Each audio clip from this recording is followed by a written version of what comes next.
শেষ রাত্রের আমল হইল 12 তসবিহ, সকাল বিকালের আমল হইল 6 তসবিহ, 6 তসবিহ হইল ভিটামিন, 12 তসবিহ হইল অ্যান্টিবায়োটিক।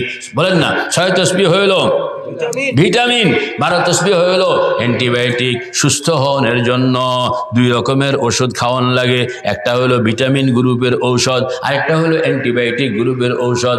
ভিটামিন গ্রুপের ঔষধ হলো 6 তসবিহ। এটাই আজকে সবকের মধ্যে গেছে।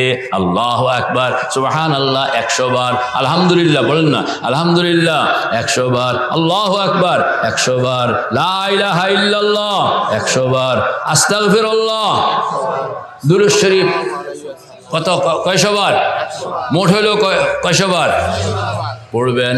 তাইলে এরা হাদিসের মধ্যে আসছে তোমরা এই তসবিহগুলো সুন্দর মতন পড়বা।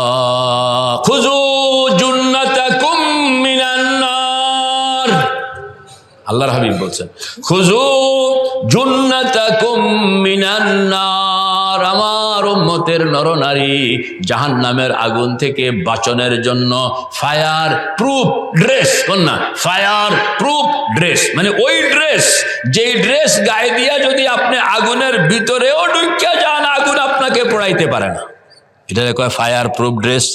যারা ফায়ার সার্ভিসে চাকরি করে, আমরা সেগুলো নাই, কিন্তু বিদেশে আছে, বিদেশে ফায়ার সার্ভিসে যারা চাকরি করে এদেরকে এক ধরনের পোশাক দেওয়া হয়, ওই পোশাকটা গায়ে দিয়া এরা সোজা আগুনের ভিতরে ঢুকিয়া যায়, আগুন এই পোশাককে পোড়াইতে পারে না।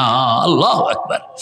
আল্লাহর হাবিব বলেন আমার উম্মতের নরনারী মৌতের আগে দুনিয়ায় থাকতে শরীরের মধ্যে ফায়ার প্রুফ পোশাক লাগাও, ফায়ার প্রুফ পোশাক লাগাও, যে যেন তোমাকে যদি কেউ ঠেল্লা জাহান্নামের ভিতরে ঢুকাইয়া দিল সেখানকার আগুন যেন তোমাকে পোড়াইতে না পারে। সাহাবায়ে কেরাম জিজ্ঞেস করলেন ওমা হিয়া ইয়া রাসূলুল্লাহ, ইয়া রাসূলুল্লাহ, ইয়া হাবিবাল্লাহ, সেই ফায়ার প্রুফ ড্রেস কোনটা? আল্লাহর হাবিব তখন বললেন তোমরা বলো সুবহানাল্লাহ ওয়ালহামদুলিল্লাহ ওয়ালা ইলাহা ইল্লাল্লাহু আল্লাহু আকবার, তোমরা এই 6 তাসবিহ আদায় করো। ফাইন্নাহুন্না ইয়াতিনা ইয়াউমাল কিয়ামাতি মুস্তাকদিমাতিন ওয়া মুস্তাখিরাতিন ওয়া মুনজিয়াত, এই 6 তাসবিহ তোমাকে 6 দিক থেকে বেষ্টনী দিয়া পাহারাদারি করবে। দিক কয়টা বলেন না, দিক কয়টা?